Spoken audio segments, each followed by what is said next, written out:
que merci beaucoup. Premièrement, tu sais, les gens qui vont regarder ça, peut-être expliquer vite là, nous, on se connaît dans le fond par Première Présence. Juste expliquer peut-être toi, qu'est-ce que tu fais avec Première Présence? Bien, qu'est-ce que je fais avec Première Présence? Dans le fond, je suis un des instructeurs. Puis, écoute, c'est bien le fun parce que la Première Présence, c'est des jeunes qui n'ont jamais joué au hockey, n'ont jamais été inscrits au hockey. Il y en a pour plusieurs qui n'ont jamais patiné. Fait que, dans le fond, c'est pour initier les jeunes au hockey. Puis, on est là pour amener la bonne humeur, leur donner des conseils. Puis, à date, je peux dire que ça va très bien. C'est bien le fun. Puis les résultats sont excellents. Là. Les jeunes s'améliorent beaucoup, ils aiment ça. Puis le but, là, c'est que l'année prochaine, ils achalent le parent pour jouer au hockey, là, au hockey mineur. Puis je pense qu'on réussit très bien là, dans ce qu'on fait. C'est bien, bien le fun. Ah ouais, Belle gang. c'est cool. Puis, tu sais, moi, je faisais juste les événements, là, puis j'ai salué d'ailleurs l'équipe avec qui je travaillais, puis Ouais, surtout notre boss Nick, c'est du monde tellement passionné de hockey, tu sais, ouais, de la belle énergie. Puis, je pense que le fait d'avoir un événement où est-ce que tu donnes tout l'équipement aux jeunes, puis après ça, ouais, ben, ils partent, tu sais, ils sont tous excités quand ils ouais. s'en vont de là. Ah non, c'est malade. Puis, tu sais, pour les parents qui vont voir ça, ça coûte 200. Donc, l'équipement au Ouais. complet, 6 leçons sur la glace. Donc, l'enfant, après ça, tu sais, il y a une base. Des fois, il y en a qui ne veulent pas commencer parce qu'ils ne savent pas patiner. Tu sais, c'est difficile au début d'apprendre à patiner, tout ça, là. On est persévérant. On est persévérant. Puis il y avait une petite fille, elle s'appelait Sophia, qui était à Rosemère. Puis je veux dire que la première journée, là, elle doit tomber à peu près 200 fois, mais elle avait toujours le sourire, puis elle lâchait pas. Puis, la troisième semaine, elle était déjà très bonne. Puis c'est vraiment, là, c'est le fun de les voir progresser. Puis c'est ça qui est l'important, c'est d'amener un amour pour le hockey, puis c'est ce qu'on fait. Les jeunes aiment ça, ils quittent avec le sourire. C'est des exercices qui sont le fun, ils ont du plaisir. Il y a toujours soit un petit mini-match ou des jeux à la fin. Fait qu'ils ont toujours bien hâte de revenir. Puis les parents ils ont du fun, les jeunes ont du fun. Fait que c'était le but. Je pense qu'on a atteint notre but là. Ah, mais c'est génial, ça. Fait que merci pour ton implication hein, avec ça. Juste pour nous, pour notre équipe, c'est le fun dans les événements. Puis tu vois les gens, les cartes qui sont signées, tout ça. Un monsieur qui a un chandail des Canadiens, pour eux, ça vaut, ça vaut tout l'or du monde. Donc, ça, c'est Un super. petit vieux. Ouais, Hein, un c'est petit ça. vieux, un petit vieux, le chandail du Canadien. Les grands-mamans se rappellent de moi, les Ah boys s'en ouais. rappellent pas mal moins, puis les jeunes Ouais, ils ne me c'est ça. connaissent pas, mais c'est le fun. Puis il faut dire à ton équipe, là, Alex, vraiment, là, vous étiez sans coche vraiment là, avec les fittings un petit peu partout là, à travers la province. Vraiment, là, c'était bien le fun. C'était fait très, très professionnellement. Puis vraiment, là, c'est un beau programme. Très, très beau programme. Ben, merci, on va dire ça à notre boss Nick. Ben Euh, oui. Alors, c'est que ça c'est super. Après ça, écoute, l'autre jour, moi, j'ai eu ce projet-là là, tu sais, d'essayer de rencontrer du monde, mettre de la joie un peu dans la vie du monde, puis les enfants qui sont à mon camp l'été. Puis là, j'essayais de penser tu sais, au monde que j'allais éviter, tout ça.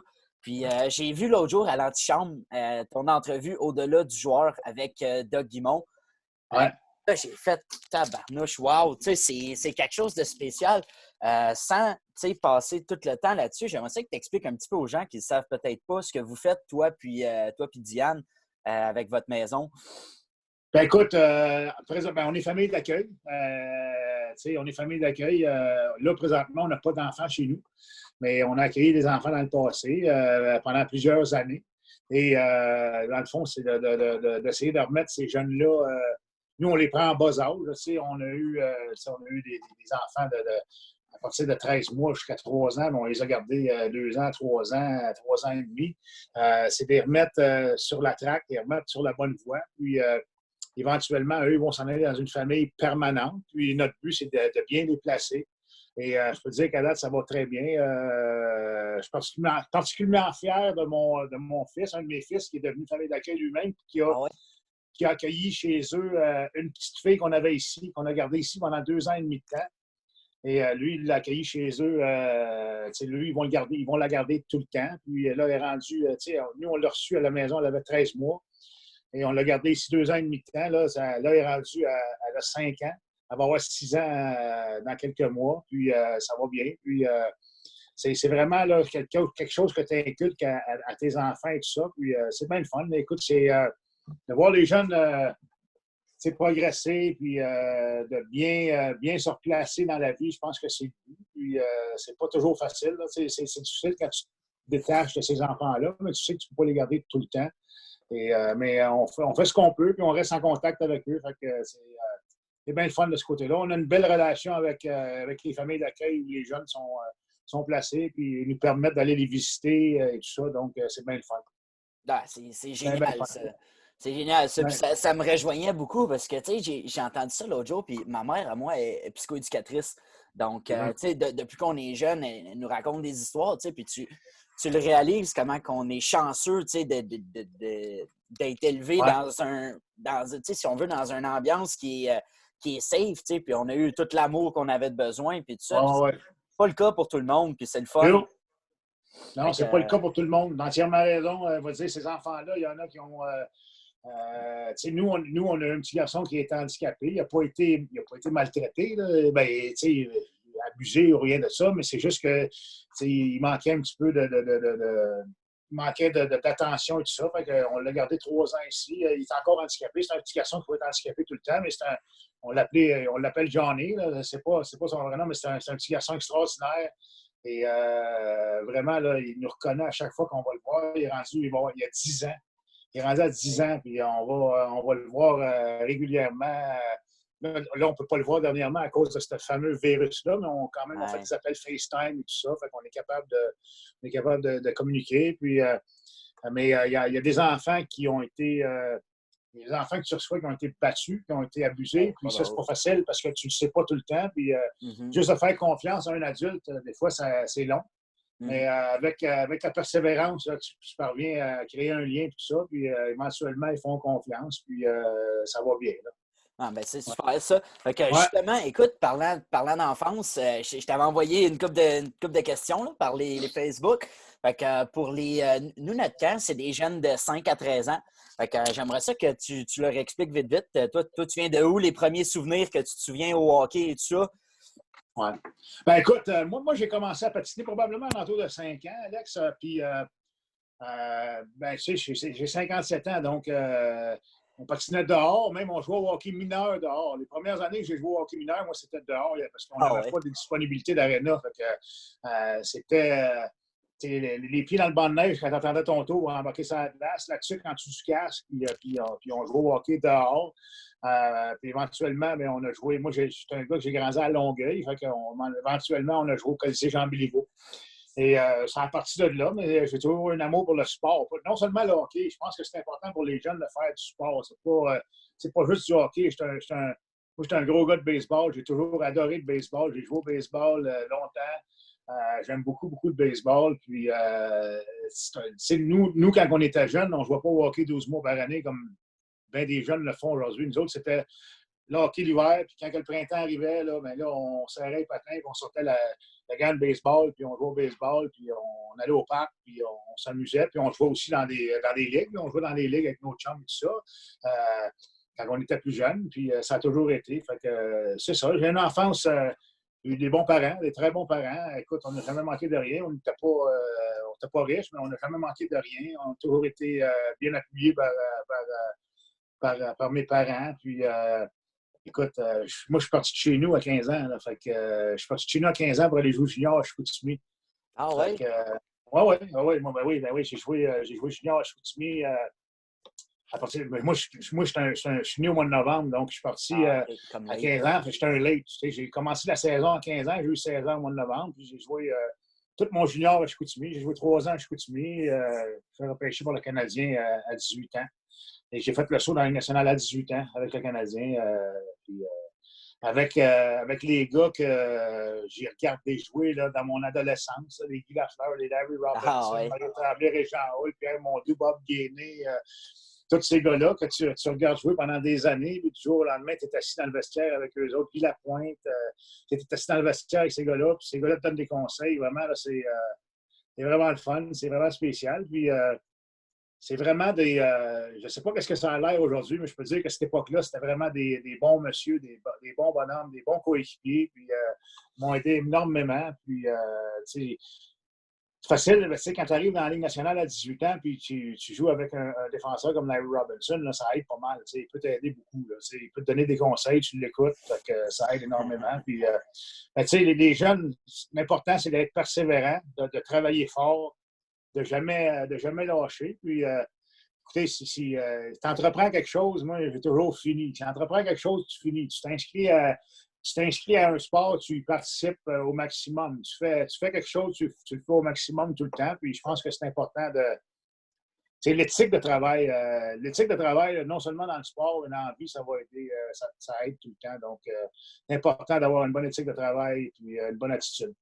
Ah oui, hey, je vois ça. Les jeunes, là, parce que j'imagine que ceux qui vont t'écouter, bien sûr, il va y avoir des familles, des parents, tout ça. Pour ceux, là, disons, nés 2006 et plus, là, qu'en ce moment, il y aurait 10-11 ans, Larry Robinson, tu comparerais à qui en ce moment dans la Ligue nationale, son Oh, statut? ouais.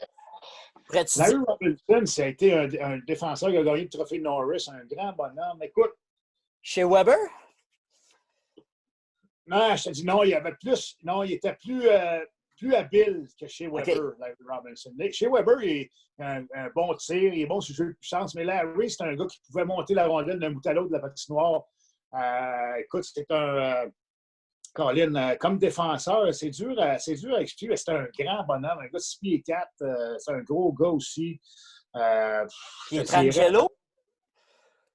J'ai Euh, Pietrangelo en tête, tu sais, tu Ouais, peux non, faire les mais deux. je te dirais encore mieux que Ah ouais? Pietrangelo, ouais, au point de vue offensif. Là, je pense que Larry, là, ça a été je te dirais, un des meilleurs défenseurs qui a passé dans la Ligue nationale, puis bien sous-estimé. Ah Tu sais, ouais? parce qu'on OK. on parlait beaucoup de Raymond Bourque à l'époque, et tout ça, mais Larry était avant ça, mais pendant aussi. Tu sais, tu as eu un Rob Blake. Tu sais, un Rob Blake, là, je ne sais pas si OK. les gens se rappellent de Rob Blake. Rob Blake, ça ressemblait à Larry un peu. Là. Tu sais, un Ah grand ouais. bonhomme, sauf que Larry, c'est un gaucher, puis Rob Blake, c'est un droitier. OK. C'est un gars qui contrôlait le match. C'est un gars qui était imposant physiquement, qui pouvait jeter les gants et se battre. Il frappait. Écoute, il jouait sur le jeu de puissance, il jouait à des avantages numériques. C'est vraiment, là, pour ceux qui ne l'ont pas, de trouver vraiment là, le gars ou le sosie là, de Larry Robinson dans la Ligue nationale d'aujourd'hui, c'est difficile. Ah, ben, C'est vraiment j'imagine. difficile. Ben, tu sais, puis même bien des jeunes qui n'ont peut-être pas vu Raymond Bourque jouer, mais tu sais, Larry Robinson, c'est un genre de Raymond Bourque. C'était quasiment ça. Là. Tu sais, Fait un que tu autre époque. commences, t'arrives, toi, t'as 18 ans, puis t'es Ouais, avec un Hall of Famer. exact. Exact. C'était... Deux. Puis plus que ça, ben, avec Guy Lapointe aussi, c'était un hall. Ah Trois. ouais. Moi, j'ai joué trois Hall of Famer à la défense ma première année. Tu avais Larry, tu avais Guy Lapointe, puis tu avais Rod Langway. Hey, Rod Langway aussi, c'est un Hall of Famer. Puis écoute, c'est quelque chose. Là, ces gars-là, hey, fais ça quand tu vas chercher un rondelle, regarde par-dessus ton épaule, regarde ça, fais ça comme ça, prépare-toi comme ça quand le gars arrive dans le coin. Je veux dire que c'est des conseils que tu écoutes en calvasse. oui, Tu parles pas fort, tu t'écoutes. Vraiment, là, vraiment. Là, j'ai été choyé, puis écoute, j'avais des bons chums, tu sais, les Pierre Mondou, Mario Tremblay, Régent Houle, c'est Guy Lafleur, tu sais, tous ces gars-là, c'est des gars de mon époque, puis vraiment, là, j'ai été vraiment choyé. Là. Mm. Hey, parlant de Guy Lafleur, vite, là, il nous reste peut-être un 3 minutes, mais moi, quand j'étais Bantam deuxième année, j'étais chanceux. Mon coach, il y avait un contact qui a fait en sorte qu'on a pu jouer contre les anciens Canadiens un 10 minutes à Val d'Espoir, justement. Puis moi, j'étais centre, puis j'avais le premier face-off contre lui, C'était justement. où, ça? Parce que j'ai probablement joué contre toi. Ah ouais, t'es sérieux? C'était à Parce que moi, ça l'Arena fait Val longtemps que je joue des d'Espoir. parties avec les. Hein? À l'Arena Val d'Espoir, à Mirabel, autour de 2010-2011, dans ce coin-là. J'avais joué certains parce que, écoute, Ah, j'ai joué pratiquement tous les matchs avec les anciens Canadiens là, dans ces années-là. Là. ah Fait ouais. que, Ben, j'en manquais pas gros. J'en manquais vraiment pas gros. Puis là, tu as fait tes premiers face-off contre Guy Lafleur? ouais, c'est ça. Puis, tu sais, après ça, tu sais, nous, notre équipe, on avait peut-être, je pense qu'on avait joué un 10 minutes contre vous autres, les anciens. Puis après ça, je pense que c'était une équipe de pompiers là, de Mirabel qui jouait. Mais j'ai jamais vu l'Arena Val d'Espoir, là, tu sais, qui est l'Arena de quartier pleine de même. Puis une super énergie. Après, tu peux rencontrer les gars. On a pris des photos, tout ça. Non, Ouais.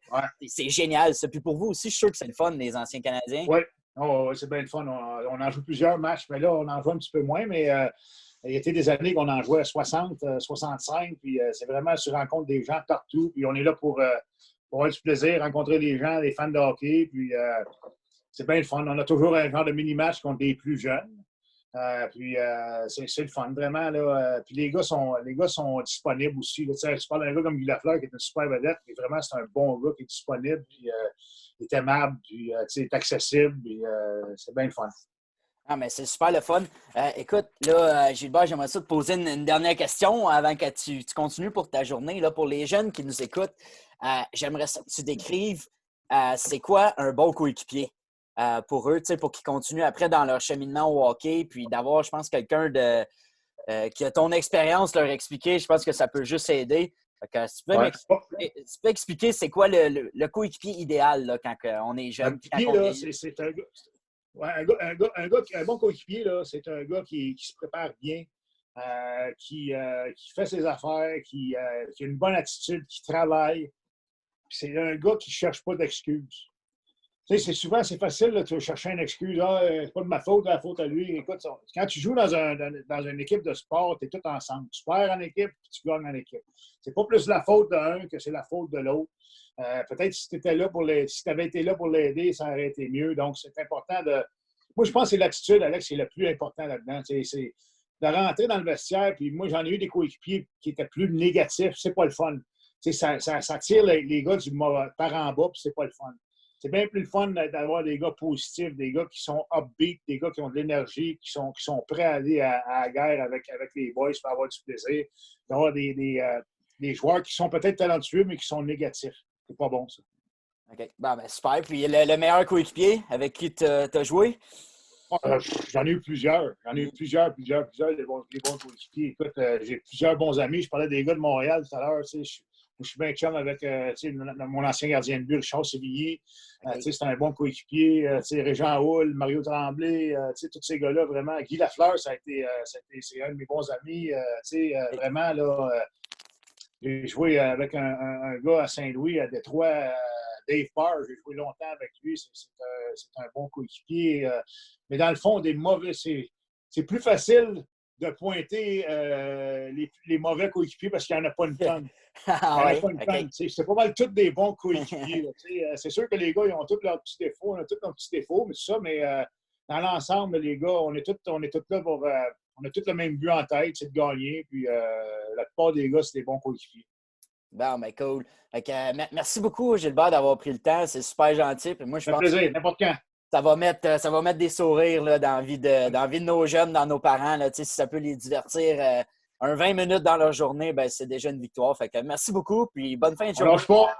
À Diane et toi. Salut. Merci. Bye. Bye.